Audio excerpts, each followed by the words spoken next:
माननीय भारत निवडणूक आयोग यांच्या निर्देशानुसार लोकसभा निवडणूक व विधानसभा निवडणूक 2024 आदर्श आचारसंहिता यांचे पालन करण्याकामी अहोरात्र प्रयत्न करून सांगली जिल्ह्यातील सर्व मतदारसंघात दोन्ही निवडणुकांच्या मतदान प्रक्रिया व मतमोजणी प्रक्रिया शांततेत व निर्भीड वातावरणात पार पडल्यात। 17 डिसेंबर 2024 हा महाराष्ट्र राज्य पोलीस पाटील दिन म्हणून साजरा केला जातो।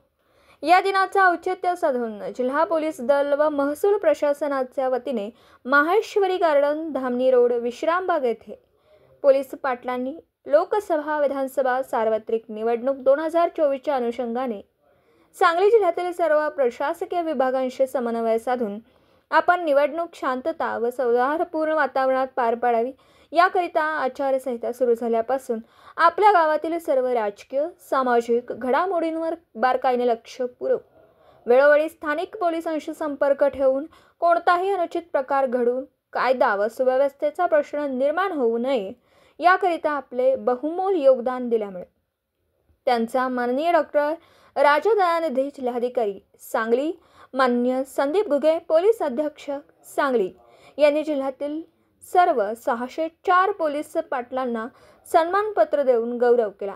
पोलीस अधीक्षक श्री संदीप घुगे यांनी मार्गदर्शन करत असताना सर्व उपस्थितांचे आभार मानून पोलीस पाटील यांना पोलीस पाटील दिनाच्या शुभेच्छा दिल्या।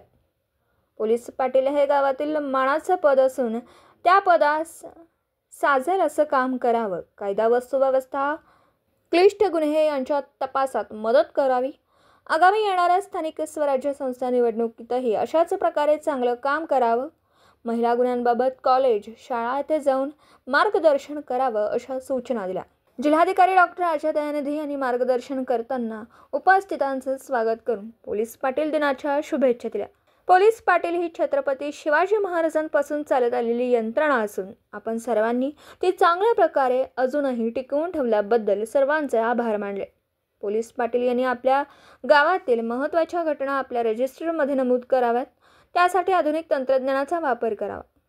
सर्व पोलीस पाटील यांनी सरकारी योजनेतून हेल्थ इन्शुरन्स व लाईफ इन्शुरन्स करून घ्यावेत असं आवाहन करून सर्वांनी आपल्या कामाप्रती प्रामाणिक राहून कार्य करावं अशा सूचना दिल्या। श्री दादासाहेब चुडाप्पा पोलीस उपाधीक्षक मुख्यालय यांनी सूत्रसंचालन केलं, तर सहाय्यक पोलीस निरीक्षक प्रफुल्ल कदम जिल्हा विशेष शाखा सांगली यांनी पोलीस पाटील यांचे अधिकार, कर्तव्य व कार्यपद्धती याबाबत मार्गदर्शन केलं। पोलीस निरीक्षक सुधीर भालेराव जिल्हा विशेष शाखा सांगली यांनी स्वागत व प्रास्ताविक केलं। कार्यक्रमाच्या शेवटी पोलीस उपाधीक्षक मुख्यालय श्री दादासाहेब चुडाप्पा यांनी आभार मानून कार्यक्रम संपला असं जाहीर केलं। सदर कार्यक्रमात श्रीमती विमला एम पोलीस उपअधिकारी शहर विभाग सांगली उपस्थित होत्या। सदर पोलीस पाटील दिनास जिल्ह्यातील 604 पोलीस पाटील, पोलीस उपाधीक्षक कार्यालय, मुख्यालय व जिल्हा विशेष शाखेकडील सर्व स्टाफ उपस्थित होता।